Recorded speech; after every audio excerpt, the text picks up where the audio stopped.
تعرفون ليش الولد لما يحب ما يتزوج حبيبته؟ أقول لكم ليش. بكل بساطة لأن الولد يبغى أحد يهتم فيه، يخاف عليه، يطلع معه لين أمه تروح تخطب له البنت المناسبة. ولما تسأله حبيبتك يقول لك ما أتزوج واحدة تتكلم وتطلع معي لأنها أصلا مو متربية. لحظة أخوي، البنت اللي كنت تحبها صارت مو متربية؟ ليش؟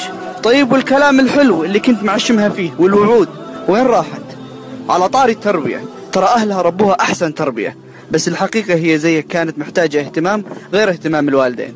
وبعدين كل شخص مسؤول عن تصرفاته، الوالدين ما لهم علاقة بشيء. هذه جزات اللي عطتك الثقة العمياء وضحت بنفسها؟